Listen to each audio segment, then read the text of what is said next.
We're going to go a little bit podcast style here, unedited, unfiltered Wally, just so I can be as honest and transparent as possible. I've seen some of the things coming up online and rumors sort of swirling, and I just wanted to give you guys my sort of response to all of the allegations. Yeah, I guess we'll just get straight away into it. I recognize that most of you guys see me as, the sacred saint of sexiness, this master of machismo. And I mean, even the World Health Organization sent me an email because they had seen a uptick in men's depression. And they said one of the biggest reasons people were reporting was they wished they could be me, and was just asking maybe if I could, cool my jets a little bit. And that's all fine and good, but at the end of the day, I am just a regular dude. I'm just a man. And as just a normal human being, we make mistakes. I don't know if that's a real brain blaster, but sometimes we mess up. And I have messed up.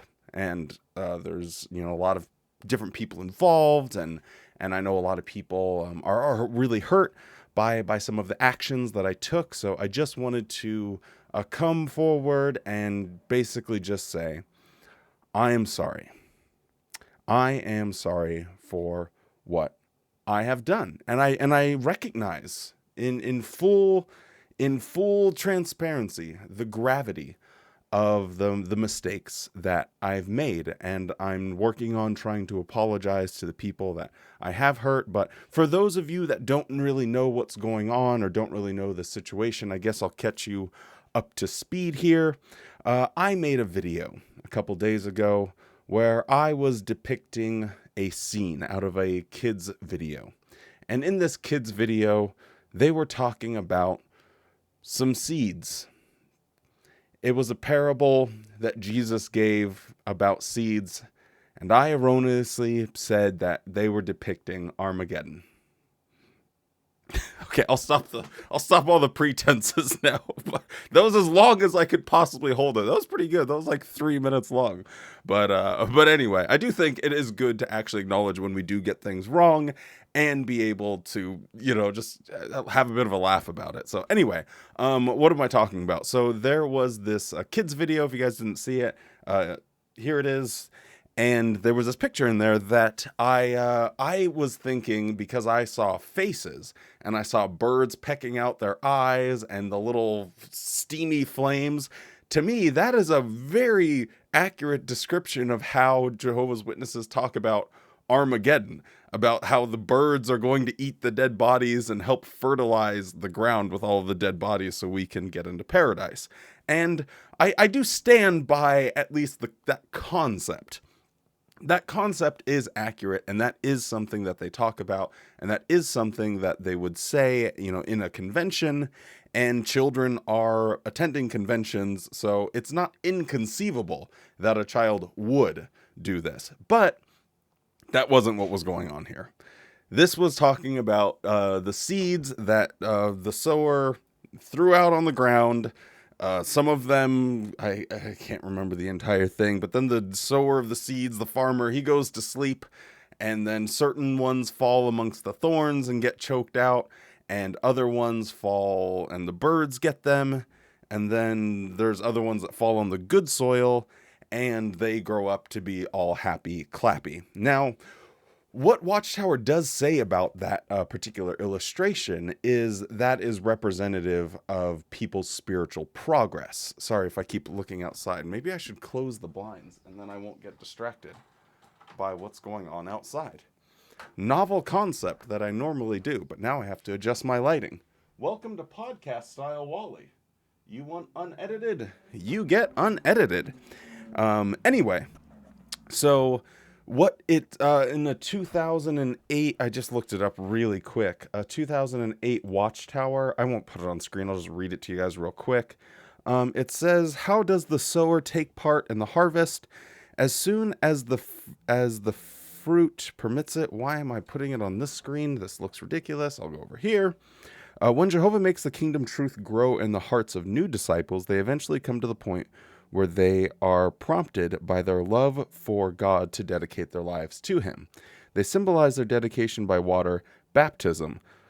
A little misogyny for you. Brothers who continue to progress to maturity are gradually able to take on more responsibility in the congregation.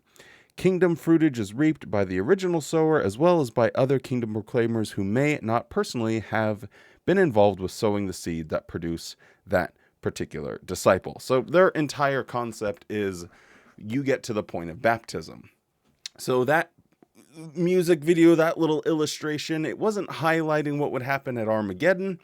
It was highlighting that a child should be reaching maturity to become baptized.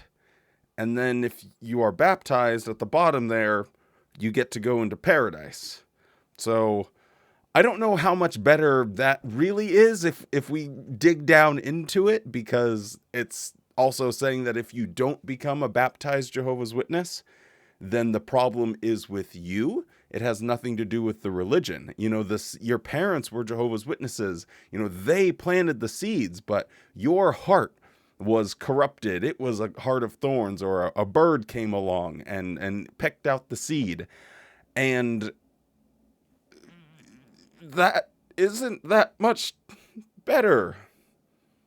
It's not as graphic, perhaps, but is it really that much better saying that, hey, we're going to make a child internalize any problems about not accepting the truth of our doomsday cult, and not take responsibility for any of the problems that exist within the organization's own doctrine? Because if you leave the organization for any reason whatsoever, they say, well, it's all of the problems are with you. And that's very bad for a child. They need support and love and encouragement to grow. Look at me. I didn't get that, and I am completely weird and messed up. But my own sort of wailings aside, I do think there are still problems with that picture, but in the details, I 100% got this wrong. So I just wanted to give you an update video in case people were like, anyway, about that. So now that we've gotten that out of the way. Now, I'm going against what I said here at the very beginning of going podcast style, but that's for two reasons. One, I just wanted to get ahead of any potential allegations that might come my way. And two, if ZZ doesn't make an appearance in a video, I will get crucified in the comment section, and people will ask me if he's okay, if he's having any health problems, things like that. But ZZ is doing just dandy. But anyway, I do have a lot of weird traits and habits. So, when, as any public figure or someone on YouTube, they're always bound to have a scandal. So I thought I would just get ahead of some of these things that you might find out about me that you think, well, that's really disturbing or that's really odd. So I lose my mind when someone holds a knife with their finger on top of the blade. It just doesn't give you the same amount of precision. And in some cases, you can even block your vision from making as precise of a cut. So it really bothers me. And since we're talking about precision and cuts, if I'm eating, succotash or a salad, I want my vegetables to be the same size. Now, I know what you're saying. Well, Wally, I'm cutting a carrot. It's smaller on one end, bigger on the other. There are techniques for that. You can do it. You can learn the skills necessary. So when you take a bite of something, you get an even distribution of vegetables every single time. It's just a better way to live your life. So yeah, I have that really, really bizarre habit. I can't sleep in the same position for longer than an hour. It's weird. It's been like that my entire life, but at least once an hour, sometimes more, I wake up and I have to go from sleeping on my right side to my left side. And it's really annoying and it's irritating, and obviously it doesn't help me get the best sleep. That probably explains some of my insanity. But yeah, that's another pretty salacious thing that might come up on the internet one day. I never match my socks. So at one point in my life, I liked goofy socks. Well, I still like goofy socks, but it was really important to me. And I had, oh boy, at least like maybe 50 pairs of like bacon and eggs and Tweety Bird and Rick and Morty and all sorts of just, it was total chaos. And I got tired of folding my socks and matching them, because when you're doing laundry and you have 50 different socks, I just was like worked out in my head. I was like, okay, I'm going to spend like 24 hours of my entire life just folding socks. And my brothers and sisters in Christ, if you waste an entire day of your life, 24 waking hours folding socks, something has gone tremendously wrong. So I stopped. I stopped caring about matching my socks, and I grabbed two. As long as it's not a calf sock and an ankle sock, I'm ready to rock. I'm good to go. So sometimes I got like a unicorn on one foot and Bob Ross on the other. But you know what? At a certain point, that extra day that I have saved, who knows? Maybe I would have saved a child from a burning building. Maybe I would have found the secrets to the universe. Maybe I would have learned how to operate in the YouTube algorithm. Who knows what I could do with those 24 hours. One other thing that I think is important that you guys know is that I've actually cracked the code.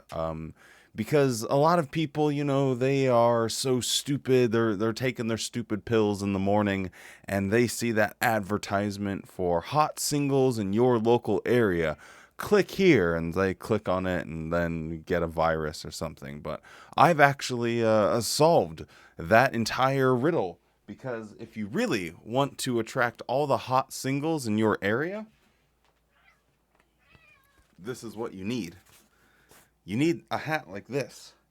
This is the real babe magnet. This is what should be featured in men's magazines about how to get a date, to be completely honest. Now, why do I have this ridiculous looking hat?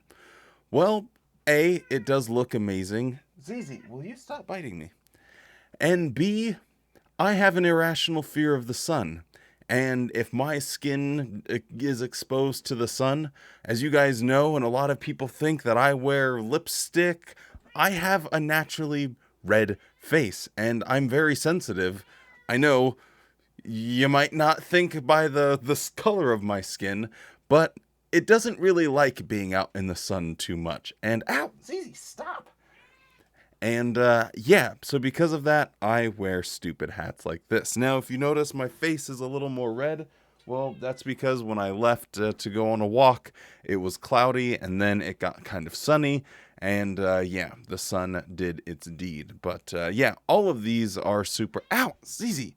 Yeah, Zizi! What in tarnation? What in tarnation is going on around here? But yeah, that's about it. But needless to say, and I know this is going to shock you guys, I know it's going to blow you away, I am extremely boring. I said it. I'm not a controversial person. I don't like arguing. I don't like fighting. I don't like any of that. I will stand my ground if I have to. I will say something if I see something. But other than that, I just don't really care. I just like keeping to myself and doing my own thing. It's what makes me happy and feels very satisfying at the end of the day, knowing I didn't step on anyone's toes in any meaningful way. But if I do see something, I will say something. And Mario sound effect. Thank you, Zizi. Now I actually have to do a bit of editing, but it's okay. But the real question that you need to be asking yourself is, was he... You're asking yourself the question, so he is me, and me is Wally. Was he doing this intentionally? Did he plan this entire thing out? Did he know they were seeds and maybe said, hey, that could farm a whole lot of comments of people saying, well, you actually got that wrong. What they're really talking about is what happened in Mark 4. And then have this whole fake apology video because I thought it would be really funny content. And then I could start dramatically zooming in on my face.